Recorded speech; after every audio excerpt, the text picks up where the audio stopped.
Hello everyone, welcome back to my channel. Today's video is another one of my what I ate this week series, and I'm going to be sharing with you all the different breakfast dishes that I had last week. A lot of you tell me that you find this video very useful because you get a ready-made menu for yourself, and I love making them, so let's begin. So for this Monday, I had one of my absolute favorite sandwiches, a capsicum and cheese sandwich. So for this, I'm starting off with chopping one whole capsicum. What I'm using here is the green one, but if you prefer, you can use a variety of different bell peppers. You can use the yellow one, the red one, or you can mix all of these things up together to suit your liking. The good thing about this, about sandwiches or any other recipe that I share in this video is the flexibility. You can make changes as per your liking. So once all these capsicums are chopped up, I'm going to take 2 slices of whole wheat bread and I'm going to lightly butter them.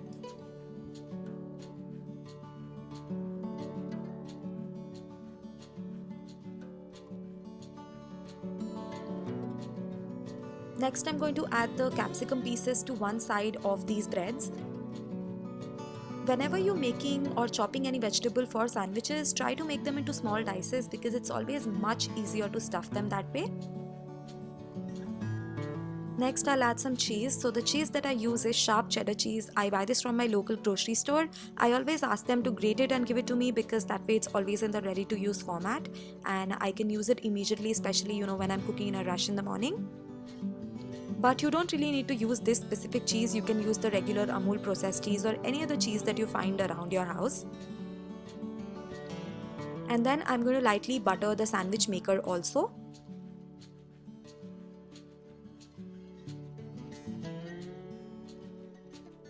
And then I'll add the sandwich to this and I'll let it toast for about a minute's time. After one whole minute, this is how the sandwich looks like. It is very crispy and brown on both sides and absolutely in the format that I like it. Now this is completely ready to be served. I'm going to have it with some homemade red chutney. You'll find the recipe to this chutney in my chutneys video. Along with this, I'm having some orange juice. The one I use is by Raw. This is not sponsored, it's just a brand that I really like. Generally, I prefer having whole fruits, but today I didn't have any in the fridge, so juice will do the job. And moving on to Tuesday. So this Tuesday, I had my favorite suji upma. So for this, again, I'm chopping some green bell peppers or capsicum. Next, I'm using half a tomato. For tomato also, I'm going to chop it into small dices.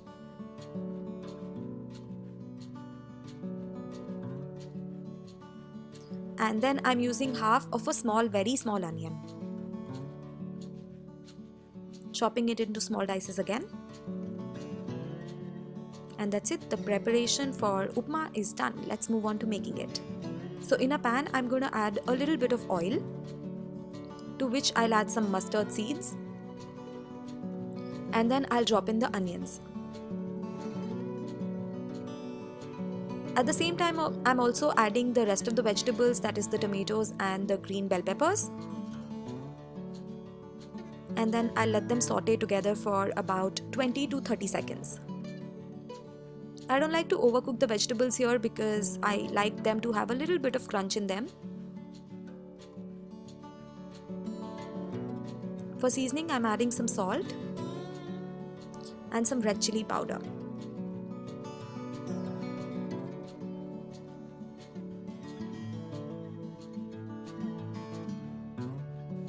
After the seasoning is mixed well with the rest of the vegetables, I'm going to drop in the water. I'm adding about 200 milliliters of water here.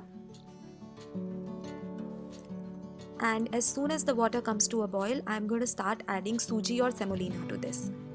Now a lot of people prefer using roasted semolina, but I don't like how roasted semolina makes the upma. It makes the texture very crumbly and I prefer it to be a little more sort of paste-like. The thing about cooking is that my philosophy is that there's no right or wrong. You should experiment and come up with recipes that you enjoy more than following like strict guidelines of how any particular dish is supposed to be made. So after stirring in the suji and ensuring that there are no clumps in this, I am going to turn off the gas.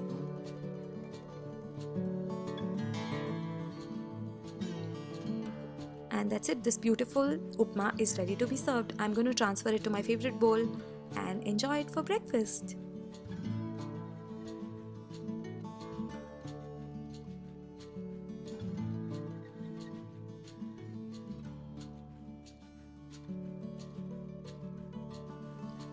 Now moving on to Wednesday, this Wednesday I had some soya bean bhurji with a slice of toast, and this is one of my go-to breakfast options.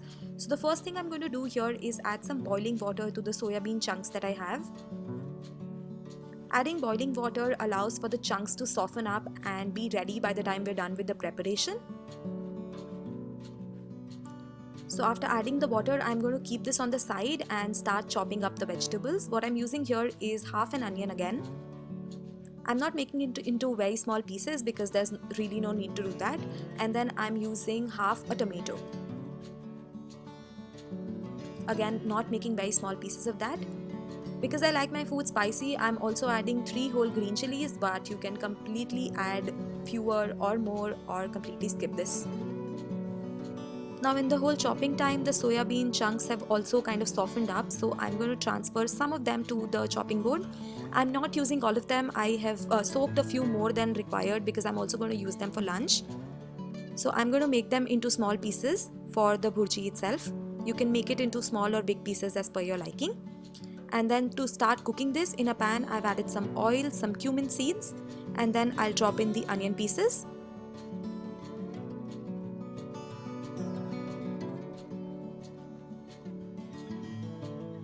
Next I'll add the tomato slices.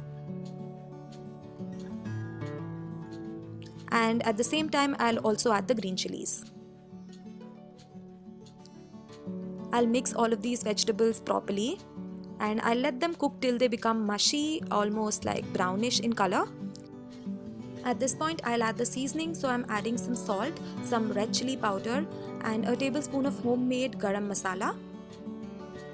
To mix all these masalas well, I'm also adding a splash of water, and then I'm going to quickly mix the masala with all of the chopped vegetables.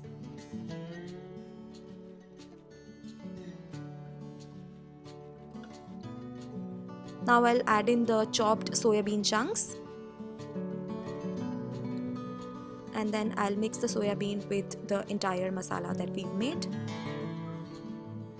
Because the soya bean is already soaked, it's not going to take very long, about 2 minutes of time to be completely done. And this is completely ready now. To go with this, I am going to have 1 slice of whole wheat toast, which is ready now. So I'm going to serve the toast with the soya bean that we just made. And that's it, breakfast for Wednesday is ready. It's very healthy, has good protein and good complex carbs. It's one of the best breakfast options if you're trying to lose weight. Now moving on to Thursday, this Thursday I had some egg white bhurji. So for this I'm going to crack open 2 whole eggs and I'm going to separate the yolk part of the egg from the white.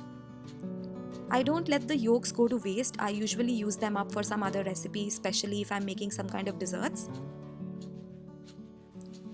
So after the yolk is separated, I am going to start making the bhurji, which literally takes less than a minute. So I'm going to lightly oil the base of a non-stick pan, to which I'm going to transfer the egg white.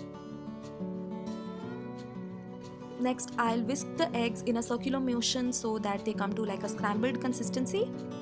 At this point, if you like, you can add some butter to it or you can add some cheese as well, but I'm just going to let them be as it is. I don't add any seasoning to this, I add seasoning on the plate. So I'm going to transfer the egg white scrambled to the plate. And to that I will add my seasoning. So the seasoning that I'm using here is a Chinese seasoning and it already has a little bit of salt in it, so I don't really need to add any additional salt. Now to go with this, I'm making 1 roti. Now a lot of people will find the idea of having roti for breakfast a little odd, but I don't know, I am generally okay with eating rotis for breakfast. It's actually a pretty healthy option. Rotis are definitely way healthier than bread slices, unless your bread is homemade, in which case they're okay. But yeah, you should totally explore having rotis for breakfast. It's not that bad an idea. It's not as disgusting as it looks.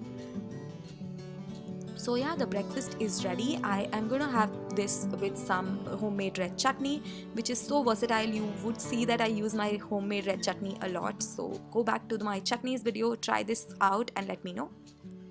Now moving on to Friday, this Friday I had avocado toast with some orange juice. Now avocados are my favorite, so for this I am putting on my toaster and I'm going to add 1 slice of whole wheat toast. Once it's nicely toasted and comes to like a brownish color, I am going to open one avocado. Whenever you're buying any avocado, make sure it's completely ripe so that it's easier for you to work with it and the taste is also way better. So don't buy the green ones, buy the ones that have turned slightly brownish in color. I'm using half of an avocado here. I'm going to cut it and transfer it to my bowl. If the avocado is ripe, it's generally very easy to take it off from the shelf just by using a spoon. You don't really need to use knives for it.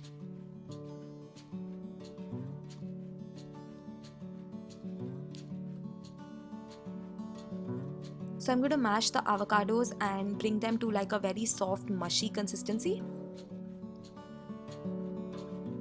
For flavor, I'm adding some lemon juice. I'm adding juice of half a lemon. I'm not using lime, I'm actually using lemon here. And then I'll add some chopped coriander.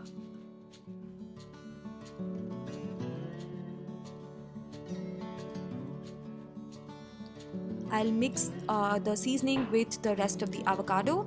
A lot of people, when they make their guacamole, they also add some onions and some tomatoes to this. It's completely your choice. You do that. I do that often once in a while, but sometimes I just make it as simple as this. Now I'm going to add the mushy avocado paste kind of thing to my toast. And for some added flavor, you know I love my sesame seeds, so I'm adding them to the top. And because we obviously Indians like our food spicy, so I'm adding some red chili flakes to this. And that's it, my beautiful looking and super delicious avocado toast is ready. I'm adding some orange juice on the side because this gets a little dry otherwise, so I like having this with a glass of juice. And that's it. All of my breakfast recipes for this week are in front of you. Do let me know how you like them. I hope you find some recipe ideas here. Keep experimenting, keep trying new things, and if you're new, don't forget to subscribe. I'll see you next time. Bye.